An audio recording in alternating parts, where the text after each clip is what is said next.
Hello, everybody out there in TV land. Hello, everybody out there in video land. Hello, hello out there in radio land. So, here we are, the first Monday, and why am I feeling like there's a big reverb going on here? I don't know. Sounds weird to me, but hey, it looks like it's working. That's what it looks like to me. Anyway, welcome to the show, everybody. This is Manic Monday coming to you live from downtown Niagara Falls in the studios of 4680Q. My name is Paul Keelamere. This is your city, your voice, of course. And, we got to think of some good things. And all weekend I was trying to think of it. And then at 10:45 this morning, a good thing happened on the way to the forum. That's right. And we're back. We're back. Canada's back. The big dum dum, Justin Castro, has said he's going to resign. And you got to love that. Can it get any better? Is it better than that? We get rid of this bum and we can get on with Canada. We can get on with Canada. And, we are looking at an election soon. He prorogued the government till March 24th, so nothing can happen till then. He's going to step down. They're going to find a new leader, and away they go. But here's the good thing. We do have the Progressive Conservatives with Pierre Poilievre leading the pack right now. And if he gets in, it should be good. Now, I always have concerns with these guys because we've seen this movie before and we know the ending, right? These guys get in, they're going to do this, they're going to do that, they're going to do everything you want, and then all of a sudden they don't. O'Toole, Sherrar, whatever the hell his name is, what the hell is that guy's name? I don't know. You lose track of these guys. Just Sheer, was that his name? I don't know. You correct me on the video. I don't know. O'Toole was one of them. How could you forget that? Plenty O'Toole. And what was his name? Sheer, yeah, maybe that was his name. But anyway, they always say they're going to do this crap. Then they don't do anything, and that really makes you mad. So this time, maybe, just maybe, it's going to happen. Maybe it's going to happen. For once, it's going to happen. So here we go. Stay tuned. I only got to watch 15 minutes of it. He started late, and somebody told me he was going to be doing the thing from Costa Rica because he couldn't get arrested down there. Oh, that'd be nice if they just put him in the Hoosgow, send him right to Guantanamo from Costa Rica. But he's probably going there, though. That's probably where he's headed. But anyway, regardless, he's gone. He's finally gone. And it was excellent the way he talked about, I'm stepping down because the party don't support me and blah, blah, blah. They can't get anything done without their support. And here's the truth. The truth is he's gone because he didn't do anything. He didn't do anything. That's why he's gone. He screwed everything up. Maybe he can ask one of the truckers for a ride to Costa Rica. Maybe they're going down there. I'm sure they'd love to have him in a truck riding with them, right? Anyway, he's out of there. Thank God. And I'll talk more about it tomorrow when I get more information. I was just so happy he was gone. I didn't get a chance to look at a lot of it. Anyway, before we get into the show, because we're talking about all kinds of stuff here, believe me, we got lots to talk about. There was lots going on the weekend. This was the big news, though, the breaking news. And I had to talk about that first. I mean, I can't contain my joy. I was getting messages, I was getting calls, I was getting everything this morning saying that he was gonna abdicate the throne because he does really think he's king and he has to abdicate, but he's gone. The only regret I have is that we didn't throw him out. That's what I would like to see. Like, yeah, okay, he resigns. It's like, your boss telling you either resign or we're firing you. So you resign because you don't want the embarrassment of being fired. So that's what happened with him, which is, it doesn't matter. He's gone. Okay, so my sponsors, Wild Bill's Auto Repair and Body Shop, Pete's Pizza on Victoria Avenue, and last but not least, Hamel Machine Shop. We're looking at the weather here. It's slick out there. It's slick. It's icy. You got to watch you don't fall on your keister when you're out there. walking around. But the one thing is, you know that if you got your car in the Ken Hunter at Wild Bill's Auto Repair and Body Shop, you're not having any troubles. You're going to go through this whole rest of the winter. You're going to be going through it without a problem. And if you didn't get it in there, well, you know what? It's still time. Get it in. Get it in before we get the rotten weather and you get broke down on the side of the road, and then you're cursing yourself for being reactive instead of proactive. You want to get in there, be reactive, and get it done. And that's the way it is. Don't fool around with it. Get it done. Get it done. Wild Bill's Auto Repair and Body Shop, Oakwood Drive, next to the Kia dealership. Full body shop. If you get in a wreck, you can get your car fixed back to showroom condition, and you're good to go. Give Ken Hunter a call today. Okay, so what do we got here? Oh, this is a wild weekend. There's so much stuff going on right now in the world. I mean, this is really our first show back since New Year's on a manic Monday, anyway. But it's cold out there. Been to the low 20s all weekend.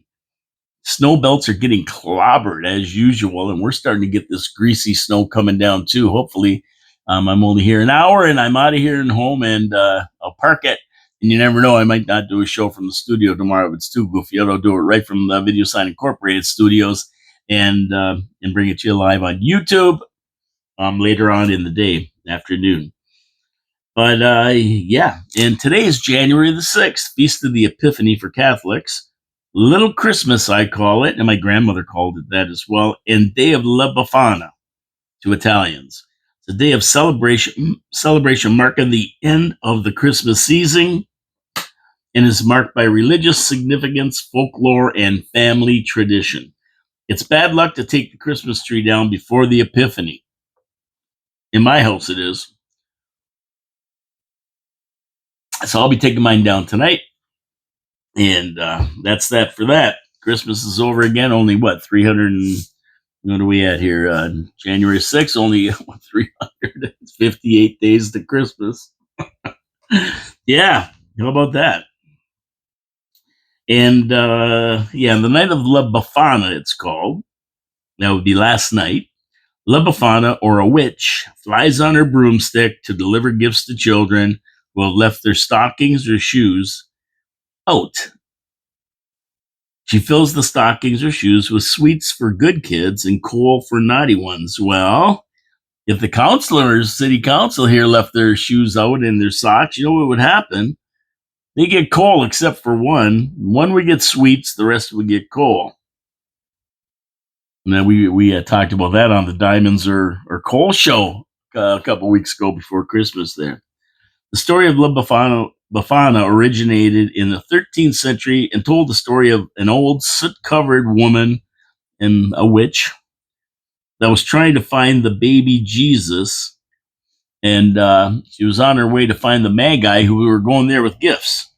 That's the three wise men, the Magi, and present them with gifts for the baby herself. She wanted to give the baby gifts. She couldn't find them, so she left her gifts for other children that she did find. And that's how the legend of La Befana started. So there you go. Chris, and I think is it the Ukrainian or Serbian Christmas starting today? I think it is.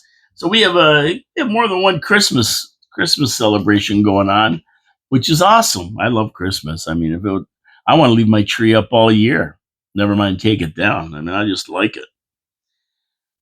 Okay, so like we said, breaking news was JT resigning. So there you go. It did come on at 9:45. Well, a little bit late, but basically, so that was the big news. I mean, that was the big news today.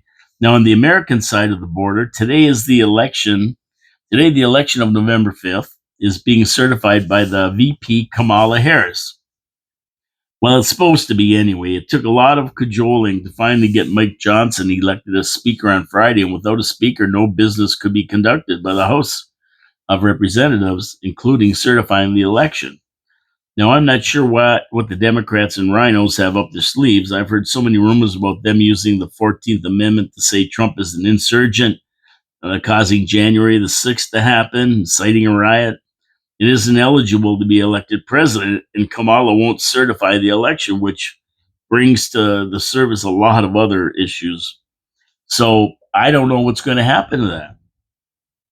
I mean, but all I can say is if the left wants a civil war, go ahead, Kamala, do it. Do it. Just try it.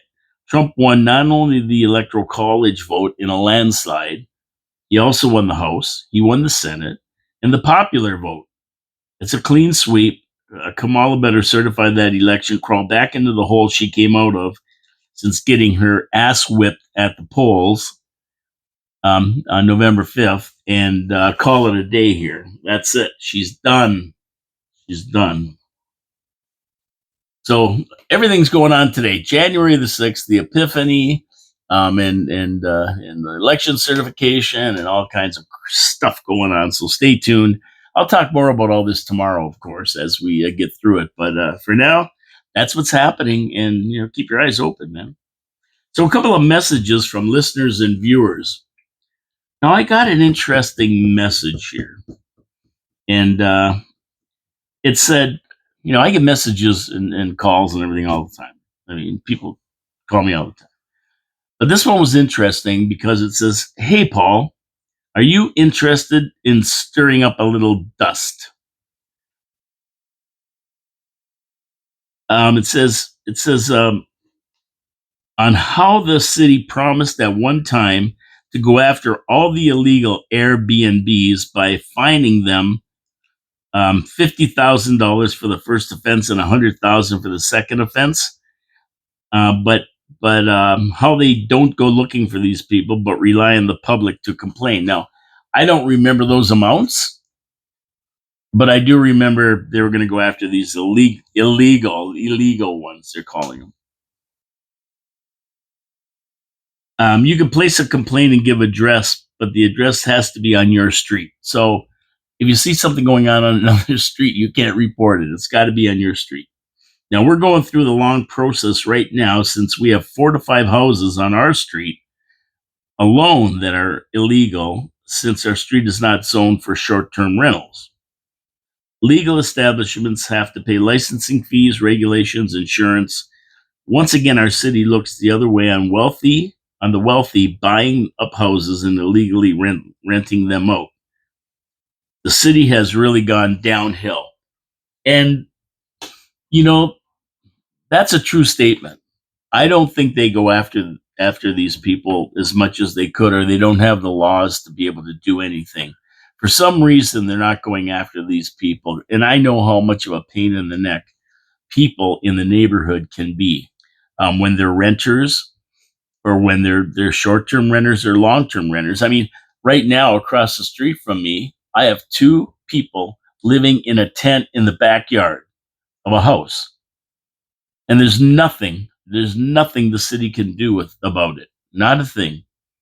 Not a thing. They don't come by, they don't look, they don't see the tent in the backyard. They're living in there, they got a fridge outside, and I guess they got heat plugged in or whatever. And they're young people that could work. They're not like they're under 30, I'm sure.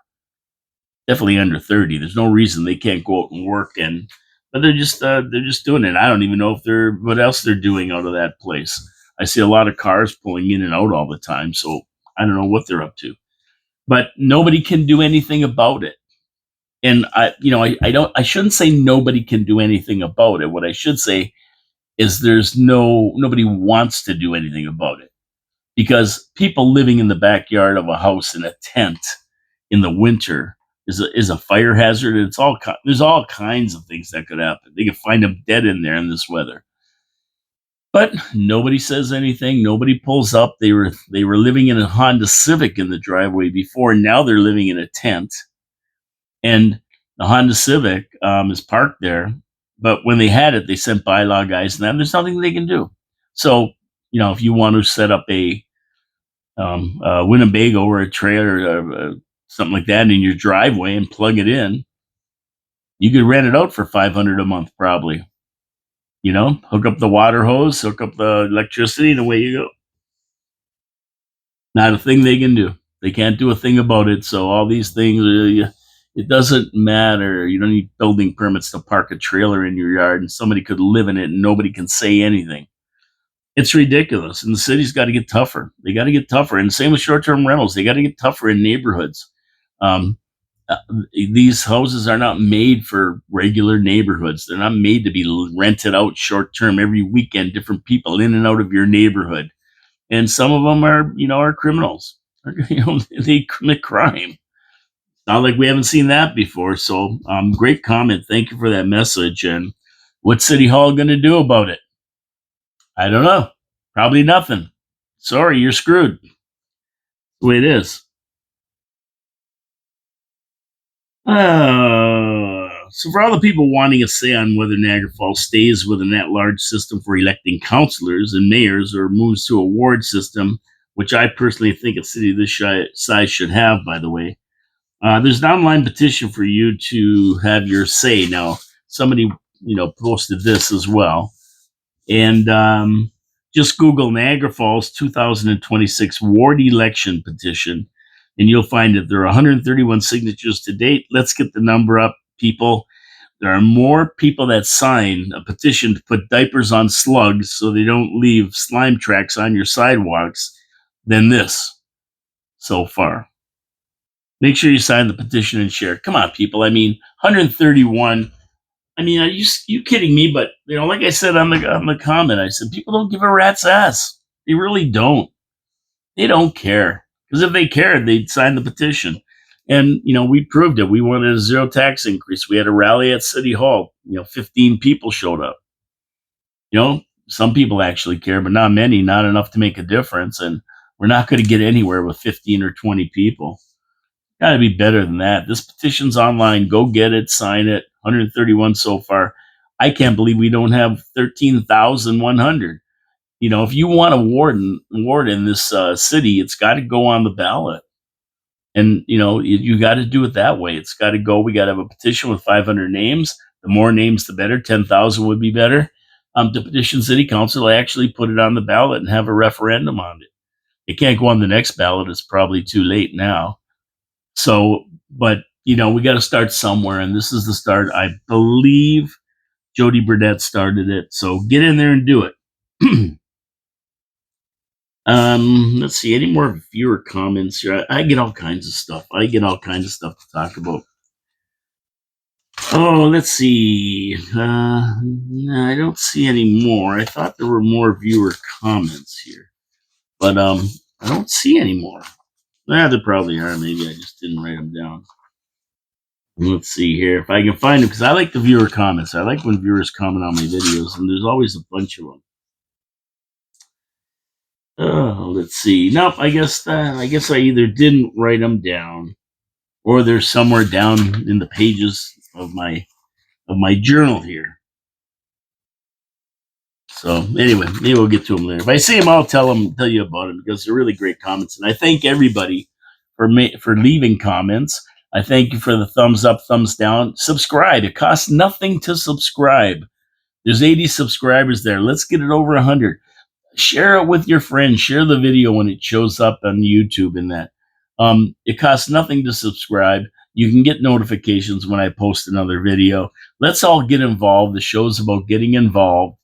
And by 2026, having enough people involved that we actually have an election where 27% of the people, plus another 30% show up.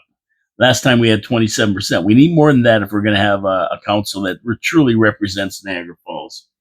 We want to get the council we deserve, not what's given to us. Okay, so I saw a video. I received a video from a listener on Saturday. That was really disturbing. And I'm not sure if you've seen it or not, but it was from a person walking down Main Street, Niagara Falls, and it showed a person leaning up against a building, totally zombied by drugs, just hunched over, leaning against the building, trying not to fall down, and with a hood on, and that 'cause it was cold.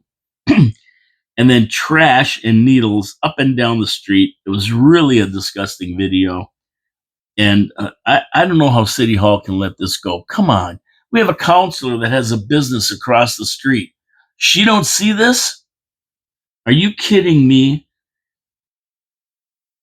Every day she must see it on her way to work, these people. Seriously, the city's regressed into a drug capital, into a decrepit Atlantic City type of city with polished jewels 1/4 of a mile from ghetto. And believe me, if you saw this video, you'd say this is Skid Row.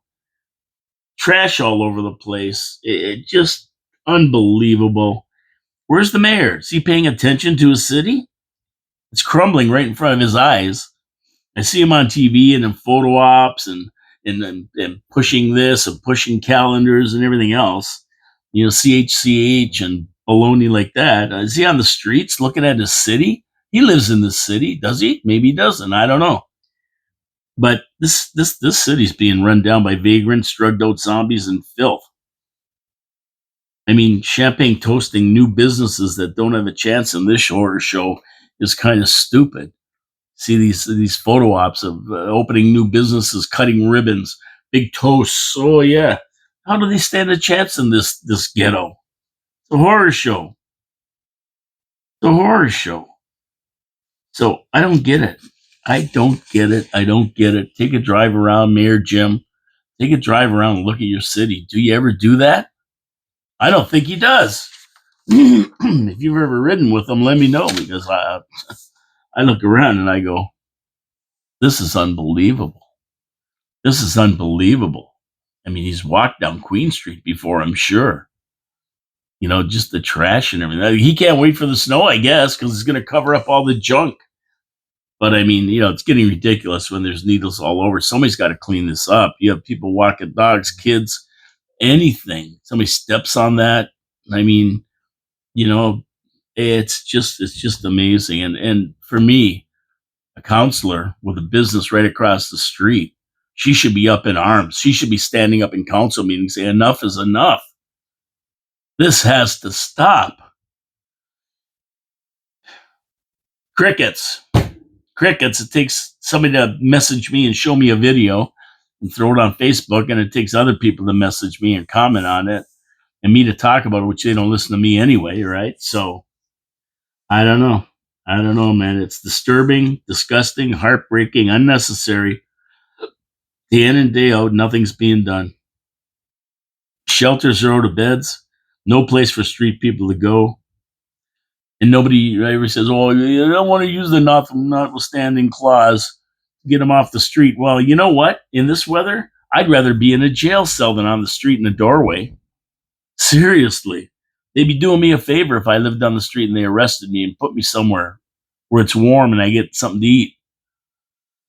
Oh, man. Just crazy. And of course, it always overflows the emergency wards. People run into there and sit in a chair and hope to warm up and everything, right? I mean, unbelievable. It's crazy. World's crazy. So I got to get to my second sponsor, Pete's Pizza on Victoria Avenue. And, I like their pizza. I really do. I'm a pizza snob. Everybody calls me a pizza snob. And some value my opinion. Some tell me I'm an idiot. But that's all right. I don't care. That's why I got Restaurant Reviews Niagara. I hear it every day. But the bottom line is they make a darn good pizza. They use a family recipe from the Mancini family, and they've been around. They opened Pete's Pizza 40 years ago. It's a franchise in the region, and they make tremendous sauce. Their sauce is really good, and their crust is exceptional. And Mike, the guy who owns the Pizza on Victoria Avenue, the Pete's Pizza on Victoria Avenue, he worked in an Italian restaurant. He knows how to just blend that beautiful Saputo mozzarella with brick cheese and then put it in the right ratio on the pizza so you're not getting clobbered by cheese or sauce. Beautiful ratio. Cooks it just perfect. Fresh toppings. Really, really good. You got to give it a shot. I don't know if he's got the special. He had the special till the end of the year. I don't know. I don't think they're extending it, but he has combos and wings. They're fantastic. He has combos all the time. So no problem there. You want a nice combo?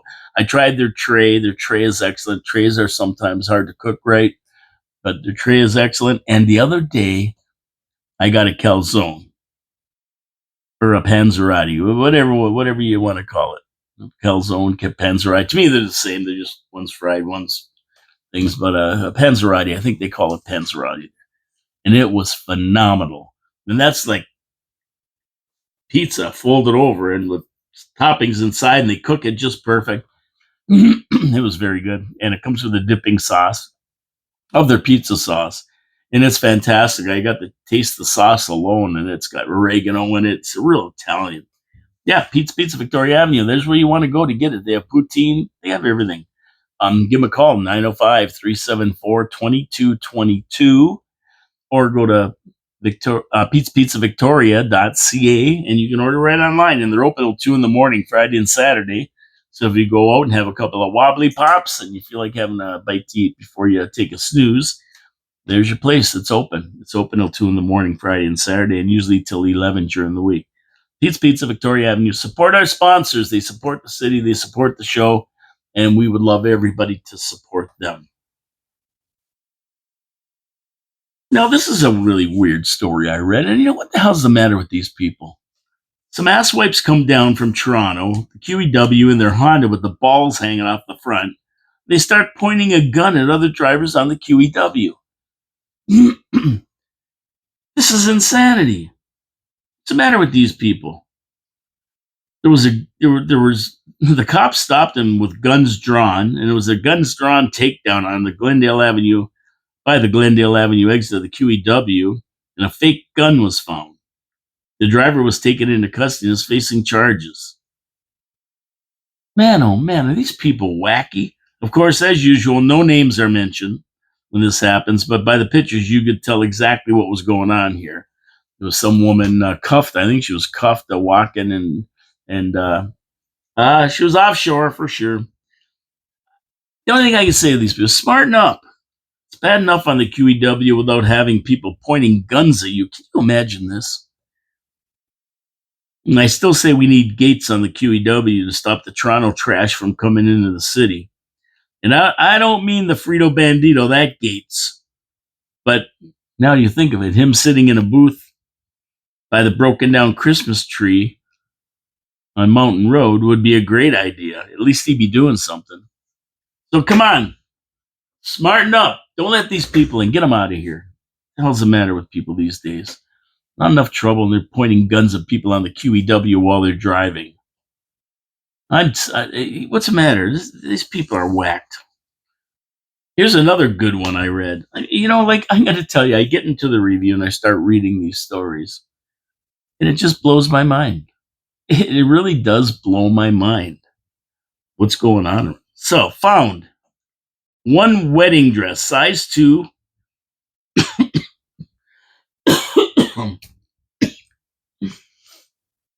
Lying on the street at the intersection of Geneva and Niagara Streets in St. Catharines. Now, somebody in St. Catharines was going down Niagara Street, got to Geneva, and lost their several $1,000 wedding dress, size 2. Well, take it from me. The wedding's off, and the would-be bride threw the dress out the window of her car in an angry fit of rage, probably caused by the groom having an affair with the maid of honor. Hey, it happens.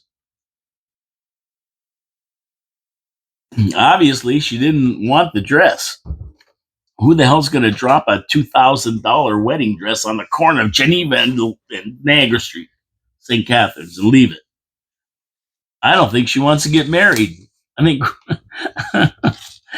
think she had second thoughts. Something happened there. But, that's a pretty nice wedding dress. Jeez. You know, they figure it's worth a couple thousands, some kind of designer or something. And the girl's not claiming it, so she don't want to be found. She's done. Seriously, who loses $1,000 of wedding dress?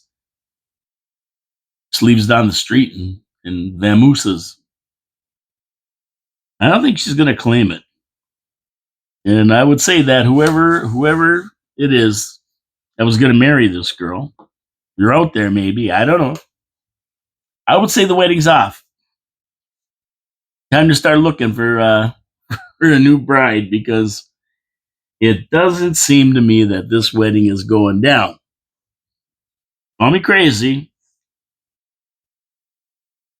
but yeah, it happens. I don't know. It's the goofiest thing. What do you think? You think this wedding's off? Let me know. Give me some comments. I would say the wedding's off, wouldn't you? Now, this is kind of scary. As we move right along here, geez, we're screaming through all this today.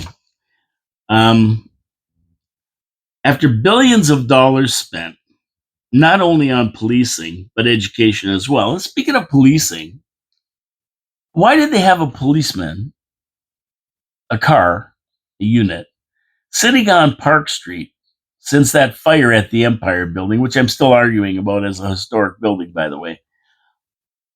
Why would they have a police car sitting there for 3 or 4 days? Do you know how much it costs to have 24-hour police sitting anywhere for 3 or 4 days? And I saw it after the fire, and it's been there ever since. Now, I didn't notice it today. It might be gone today. Sorry, I didn't pay attention coming in. But it was there. And I'm going like, why wouldn't you hire private security at $20 an hour instead of hiring our police force at whatever they make an hour? Pretty big money. I mean, they're not going to arrest anybody. They're not looking for the perpetrator at this point. So why are they there? And why don't they just get regular security to man it? Not arresting anybody. Just need somebody to watch that people don't get too close and get injured in that. I don't know. But they were sitting there anyway, speaking of the police. But the story, let's get back to the story. And the story is 743 people across Ontario were picked up and charged with impaired driving between last November and New Year's Day. 743. Now, out of 14 million people in Ontario, that doesn't seem like a big number, right? There are probably 100 times that driving around impaired. Guaranteed. They only catch a small number in these ride things. You know, people dodge them, and I mean, really, they don't catch a lot of people, but that's a lot for that. And if there's probably 100 times driving around drunk or stoned, you think that education over 3 generations of people, like since the 70s, right? Stricter fines and penalties for impaired driving, and all the education about the dangers of drinking and driving, plus all the opportunities since 1977, because that's when RIDE came into force. 1977 is when they started RIDE. And there's so many opportunities now that weren't around in 1977. I mean, you've got cell phones. You can message people to pick you up. You can call people to pick you up. You don't have to go to a phone booth and drop a dime. They have Uber now. You know, you can call an Uber. Bars will even send you home in a cab because the liability against them is so great if they let you walk out of that place drunk and you get in a wreck and hurt somebody. They're as responsible as anybody. And I think of Boston Pizza in St. Catharines is closed down now because of that. So the laws have got stricter, harsher penalties, and they've done everything to make it easier for you if you've been drinking or smoking weed, for that matter. I mean, there's a lot of that. They've made it easier for you. So you think that these numbers would be like close to zero, but they're not. And like I say, there's so many people driving around drunk and stoned. It's unbelievable. And a lot of accidents you see on the roads are because of that. And the other biggie that is probably just as big, if not bigger, is distracted driving. And you see that all the time. People the odds of getting caught are so slim and none. They don't even want to, they don't even care. They don't care about it. And people just don't care, I guess, or I don't know. Really, the province has to up the ante again because most of these suspended driver drunks just don't care and drive anyway. How many people do you see that get pulled over for accidents and drunk driving and stoned and everything else? Impaired, they call it now. How many of them are repeat offenders? They've had their licenses taken away. They don't care. They don't care. They just jump in any car and drive around. They don't care if they get caught. And what are they going to do? Take my license away? They already got it. Ha ha ha. Like, it's not funny. It's not funny. They just don't care. The cops don't give us the number of repeat offenders in those stats. So of all the 743 they're talking about, how many are repeat offenders? We don't know. I'll bet you a lot of them are. They don't care. They drive no license, no insurance. Not a care in the world. driving around knowing the odds of getting caught are slim and none, just like the millions of people that are texting and talking on their phones all the time while they're driving, not paying attention to the road. Yeah, they're the guys who turn in front of you, smash into you at stoplights because they're not paying attention, sit at green lights, holding up traffic because they're on their phone. Some guy just got arrested because he was watching movies. He was watching a movie on his phone while he was driving. Yeah, he was watching. I don't know, maybe what's that movie called with Schwarzenegger there, Terminator. He's watching the Terminator, but he's watching a video, watching a movie while he's driving. Can you imagine this? I mean, this is ridiculous. And yeah, I mean, me personally, it's so bad out there now. If I don't have to drive, I don't. I don't like driving. I don't like being on the roads. Every day somebody's cutting you off or doing stupid things, no signals, and Subaru and everything else. It's just too dangerous out there. If I never had to drive again, I wouldn't care. I would not care. I wouldn't drive anywhere. And it's just goofy out there, right? But yeah, 743, and that's a lot after 50 years, close to 50 years of education, billions of dollars, all kinds of police programs, ride, and then with the advance of technology, all the opportunities for people to just either don't drink if they don't want, or don't drink and drive. I mean, call an Uber or something. And I just read a story that they're pushing big time to put cancer warnings on alcohol. Yep, they're looking for the same treatment as cigarettes. They want to put cancer warnings on them, warning people that they can get cancer from drinking. So we'll see what happens with that. I don't know. But yeah, so I'm not a holier than thou guy. I mean, I did my share of stupid things, drinking we're over the river and stuff. So I'm not preaching. I'm just saying with education and that, we have three generations from 1977. You think that the new generation will be a little smarter than we were, especially with all the laws in place and the damage it does to your driving record and your insurance and how much it costs and breathalyzers right in your car. Can't start them until you blow into the thing and everything else. You think, and with the advent of Uber and other ride schemes, you think that it wouldn't be like that, but hey, it's still there, it's still out there. I want to get to my third sponsor here, Hamel Machine Shop. And if you've ever had anything break that's metal, or you need something custom made, you don't know where to go. You go, what am I going to do? I need this welded and fixed, or I need this part rebuilt. I need a new one. I can't find it anywhere, or it's so expensive. You might want to take a shot into Hamel Machine Shop.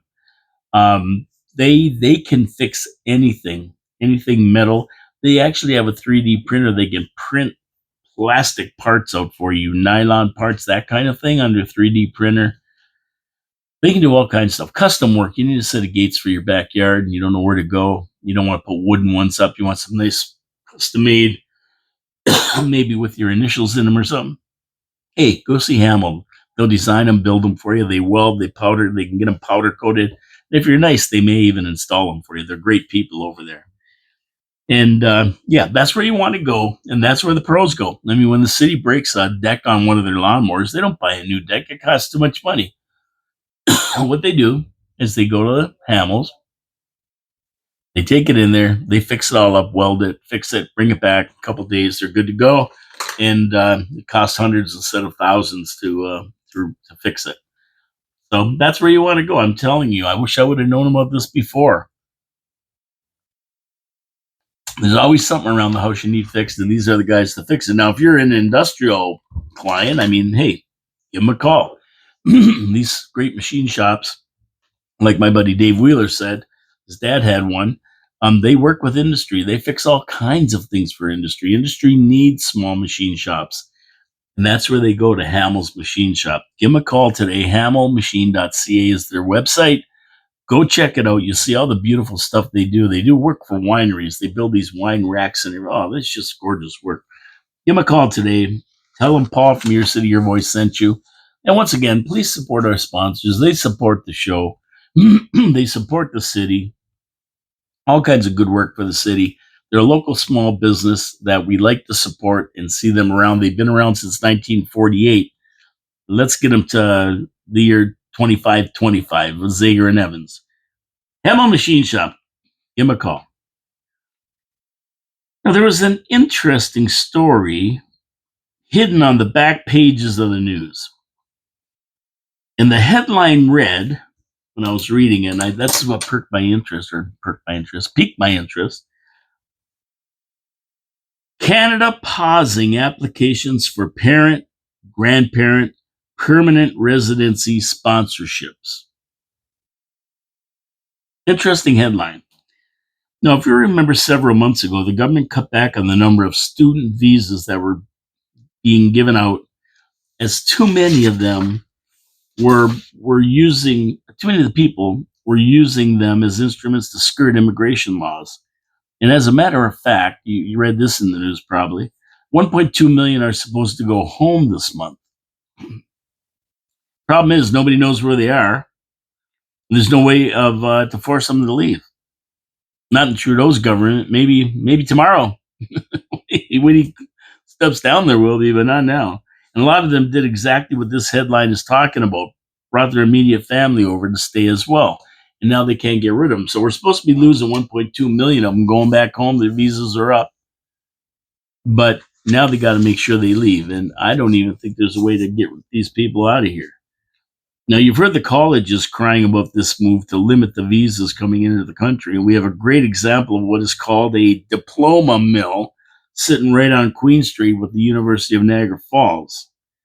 These private colleges, and I use the term college loosely, offer bird courses that have no use, such as AI and AI masters courses.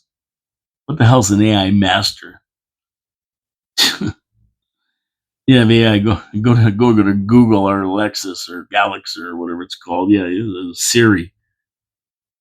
So it's really a big nothing burger, but good enough to issue student visas with students bringing over their families, and then they never leave. So this is just a big scheme, and believe me, these people pay huge money to come here, and then they never leave. Claim asylum or whatever the heck they do, or just stay in. Nobody knows where they are or anything. So now it appears the government is not accepting parent and grandparent sponsorships applications until further notice. So that's what would happen. They come over on a student visa, then the grandparents and parents would apply to come over with them, and we'd let them in. Now, nope, it's not going to happen anymore. They've canceled it until further notice. And you heard about I was talking about that last time, the people who cross the border into the States and then come back over. Border polling, border polling, or what the hell was it called? Something. But they do it in Mexico too. But they go over the border and then they come back and they apply for refugee status or whatever status, right? Right away. Border polling or something like that. But anyway, they can't do it anymore. They're not accepting these things. They got to close this down. Now, the government's current immigration level plans, the ones in place for now, but could change drastically if Pierre Poilievre keeps his promise, sees an overall decrease in immigration over the next 3 years. The new directive says a max of 15,000 will be processed, down from 24,000 last year. And they're going to clear this backlog of 40,000, and that's it for a while. According to officials, there were more than 40,000 applications in the inventory of applications at the end of 2023, with more expected. The average processing time is 24 months. So this is really good news, because what I've called for is a freeze on all immigration. I don't want to see anybody coming into this country for the next 3 to 5 years. Why? Because we want Canada to catch up. Trudeau has let millions of people come in, and they had nowhere to go, and some of them are refugees that haven't even been vetted. And that's why Trump is saying we've got to get our border straight. We got to straighten out our border and our immigration policies.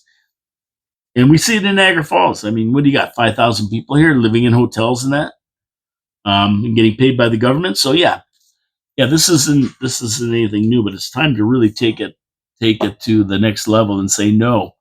Until we clear the backlog, until we have housing, until we have jobs, nobody's coming in.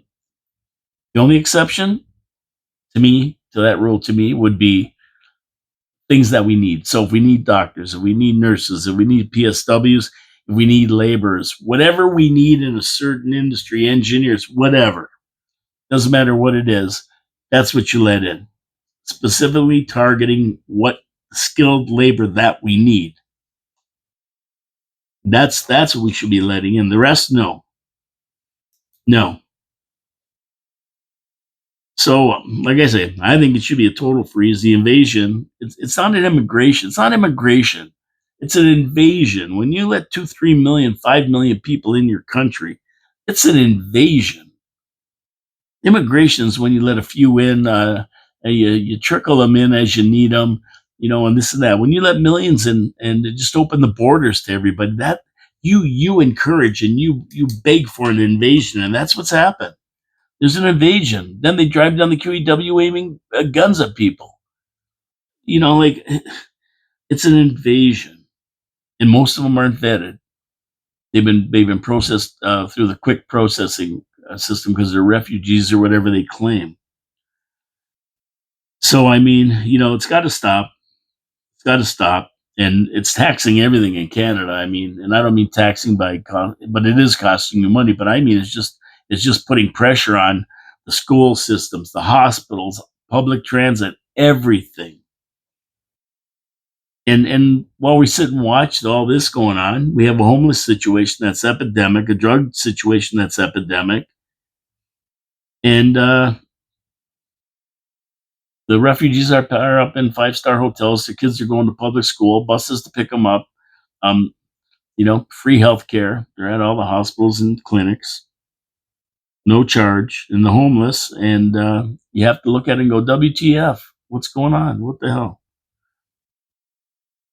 And that's all a byproduct of this insane invasion. But we got the main culprit out of there, I guess, this morning. So maybe things will change for the better. So it looks like things will change. We need this election to get us out of this mess for good. It cannot come soon enough for all Canadians. And yeah, that story's a good story. They're taking it seriously, and they're going to start limiting the number of people who just wander into this country and then don't do anything. Everybody's got to participate. Everybody's got to support. Everybody's got to contribute. And that's what makes me mad. These people live in a tent. They don't work. They don't do nothing. Young people don't do nothing. They're in all day and smoke weed or whatever they do. They always seem to be out of it. But there's nothing anybody can do. Nothing anybody can do, unfortunately. And that's where we have to have laws. Like these guys driving down the QEW, pretending to aim guns at people, they'd go away. If it was me, they'd go to jail for 2 years. Yeah, not 2 years less a day. No, they go to prison, sit there and think about it. Think about doing dumb stuff. But now they'll be out. They'll be out and do some other crazy crap. And then everybody will look back and say, uh, you see all this stuff going on. People known to police, arrested before, a bunch of charges, walking the streets, doing what they want, and then they're out again. They don't care. Then you wonder why the crime's so high. Well, like you want to drop crime. You gotta put these guys away and not let them back on the streets to come to commit havoc. It's crazy. So, of course, all the big news in the United States is two things here. We got the guy driving on the sidewalk mowing down people, and we've got the Tesla driver. And I've been hearing from a lot of different places that there's a question of whether this Tesla driver is even alive. He might still be alive. And when you put the facts together, you wonder, could he be? His body was burned beyond recognition, so nobody could say who was in that car. The DNA sample from his son didn't match his DNA that they had. Several online accounts of his were changed after the explosion. Now, if you remember, the timeline was he came up, drove up the driveway, put a gun to his head, blew his brains out, and then he set off somehow it was remotely set off this bomb he had in there. Now, maybe he had a dead man switch or something, right? Either way, this is what happened. So, how could he delete accounts, several online accounts, after he was supposedly blown up in this car and burned beyond recognition? His ID, the ones they showed you on TV, went through a fireball where his body and guns in the car were melted beyond recognition. But these pieces of paper survived?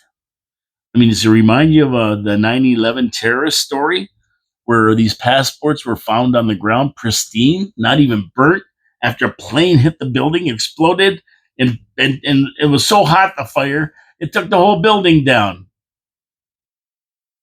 But these pieces of paper, the passport, they're pristine, like they never even got touched. And it just so conveniently, oh, Muhammad Atta, yeah, yeah. It is said he used a Desert Eagle 50 caliber, Desert Eagle 50 caliber gun, a heavy duty gun with an incredible kick. As a matter of fact, an expert said if you put it up to his head with one wrist, one arm, one hand, and pulled the trigger, he'd probably miss. The gun kicked so bad, he would go, but it would kick so bad that with one hand he couldn't hold it. And that's what an expert said. So it wouldn't make sense to use this gun, but yet it was there. And after he allegedly shot himself in the head, new videos emerged that he was looking around just before the explosion. So he shot himself in the head, and then he was looking around, and then the car blew up. If that happened, he couldn't have shot himself in the head. So what was this body they found? What would they find in there? His CO, friends and fellow Green Berets say he was not in distress. He was a perfect Green Beret. So why did he do this? What was the point of all this? And it appears it wasn't done to kill a lot of people. I mean, if he wanted to kill a lot of people, he could have blown the front off that building. Excuse me, I think I'm going to sneeze. Ah, my nose is cold. It's cold in here still, even though it's supposed to be the heat's supposed to be on. It's still cold in here.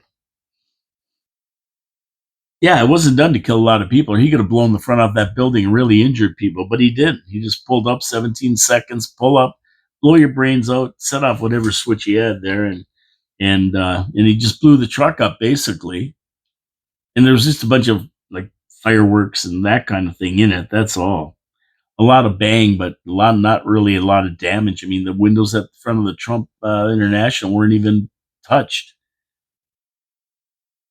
So, I mean, the scenario could be you get a Tesla, you rent a Tesla because it can drive itself up to the front of the Trump Hotel. Now, they're saying that there's no indication it was on automatic pilot and all that other stuff. But you know what? You only know what they tell you. You put a body that was already in there, that was already dead and shot in the Tesla, drive it up, and blow it up. Then you find a body burnt beyond recognition. Nobody can identify it without DNA. And you find the guns that were melted. It was so hot, and you make up this whole story. Now this guy was a Green Beret. He could have blown the whole building up if he wanted. I mean, this guy was a demolitions guy. He knew what he was doing. And he was also, I think, 12 years ago on a TV show as one of the top Green Beret thing. He is on there. He changed his name a little bit. For the show, but it was him. Now he was gonna blow the whistle apparently on secret government technology and crimes in Afghanistan that he was part of. He texted his girlfriend only days before this happened about how much he enjoyed his new position in the army, working on what else? Drones. And drones that have anti-gravity technology. Interesting. And we see all these drones flying around, and they're said that they're not your normal drones. Some are like balls of plasma. Guys were shooting at them, and they're absorbing the shots. They're not even hurting the drone. He said he was headed to Mexico and was being followed by government agents because he knew these secrets of the anti-gravity drones that China and the United States have. And the next war is going to be using these drones. And Elon Musk said that too, by the way. claim the U.S. is in a tech war with China, and those ones over in New Jersey were the anti-gravity ones. Now, something isn't right about this whole thing. It's something fishy about this whole thing. I don't think we're getting a true story. I don't think we're getting any truth here at all. But they're sticking to that narrative for now. We'll see what's set up. There's way more stuff coming out. Sean Ryan had a great show. He's on YouTube if you want to look him up. Sean, SHAWN Ryan, I think his name is. And they talked about it. They had experts on there, insiders, and it's crazy what they're talking about. Now let's check out the New Orleans story.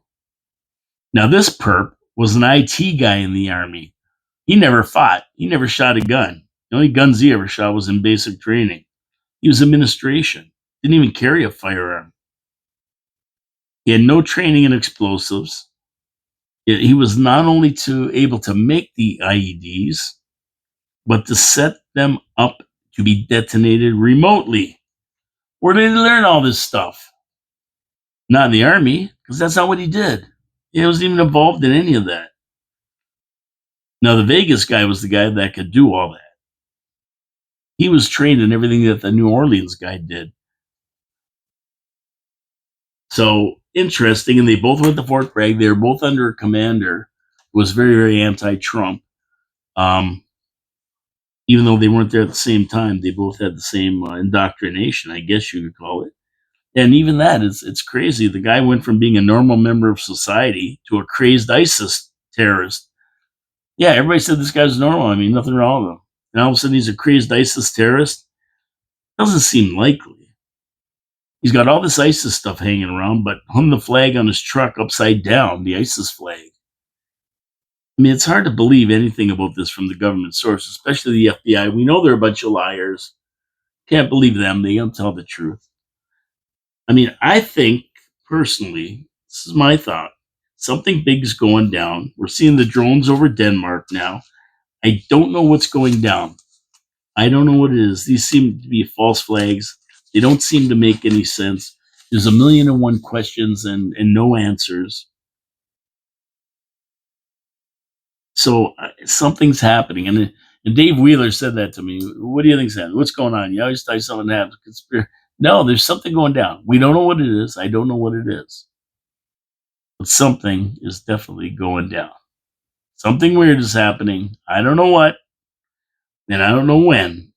But we've heard 1,000,000 different stories about ISIS being in the country through these open borders, that they've got nuclear material that's been lost. They've got it. The drones are looking for nuclear material. Then all of a sudden we have the guy up on the sidewalk, another guy driving on the sidewalk in front of the White House. They've shut that all down too. We've got the one in Vegas a couple hours after the one in New Orleans. And they're all tied together. There's this intricate web of being tied. It reminds me of the Innovation Hub in Niagara Falls. It's got this intricate web all tying everything together, and nobody with any real answers. And it looks like people are making stuff up here. Something's going on. And we have the inauguration on January 20th. And I don't even know if they're going to change the venue for them. So the 20th or 21st, either way. They might change the venue for it. They don't feel it's safe at the Capitol building, and I don't blame them. There's just too much going on in the United States right now, and I would change it. I would get them inside somewhere. But one thing's for sure: January 20th, 2 p.m., right after this ceremony and everything, Trump's going to be sitting there like this. He's going to be signing, close the border. He's signing executive orders like crazy that first day. They're ready to go. His transition team has got him ready to go. No fooling around. So it's going to be interesting on January 20th. Something's going on. I don't know what. Something is going on. And speaking of going on, a week from today, we have our show. I think Wheels is coming in. I'm not sure about the city council meeting. The city council meeting is next Tuesday, week tomorrow. And we're going to be looking on Monday to talk about the city council meeting, the agenda, so that you have an idea of what's going on, and we'll give you the highlights. And then a week later, on the Monday, we're going to be talking about the budget. Now, the budget's supposed to be out in the middle of this week to give everybody a chance to look at it. So I'm going to keep my peepers open, and I'll let you know on the show when it comes out so you can get into it as well. It's a lot to get through in a week and a half. I wish we would have had it earlier. We need it out earlier so the public can look at it. What the counselors are going to do, I have no idea. Because the capital budget, they did absolutely nothing. Councilor Coco was the only one that wanted to save us money. I can't wait to see if any of these guys will stand up. These guys and gals, I should include the gals there, will stand up and actually ask any questions or dispute any expenses in the operations budget. The one big one is the $700,000 to the Innovation Hub. Somebody's got to question that. Somebody's got to ask to see the books before they give them the money, taxpayer dollars to them. And the other one is the fire department, of course, that huge $27 million budget or whatever it is. That's going to be another interesting one there, fire services. So we'll watch for it. Like I said, I'll let you know when it's out. If you're interested, go to the page in niagarafalls.ca and check it out for yourself. I know I'll be going through it line item by line item, all whatever pages there are, hundreds of them, and checking it out and seeing what I can see and wondering why this, wondering why that. And we'll see if the council follows my lead and protects your money. It's your taxpayer dollars they're going to be looking at. So that's it. So that comes next week. We'll be talking more about it this week. I'll let you know when the budget comes out. Tomorrow's Trash Talking Tuesday, so I'll be back with a show tomorrow. Wednesday's absolutely for all you Habs fans. We have a lot to celebrate. Thursday's going to be our regular Straight Talk Thursday. And Friday's finally Friday, of course. Then next week we get into all the budget stuff for the next few weeks, which will be interesting. We got Trudeau getting out of there. We're going to hear a lot about that. We've got lots going on in the United States before January 20th, the inauguration. So yeah, January is going to be an active month. We're going to have lots to talk about. And of course, I am going to be here giving you my opinion on it all. If you like my opinion, thumbs up. If you don't like it, thumbs down. Tell me why you don't like it. Go to this video, give the comments. And all you out there in Radio Land, you do the same thing. Give me comments. You can text me. You can message me. You can go to my Facebook page and leave notes on there. Your City, Your Voice, or my page, Paul K. Lemire. It doesn't matter. Get in touch with me. Let me know what you think. And don't forget, please support our sponsors. They support the show. It's important that we support them and we thank them for that. I thank you for tuning in.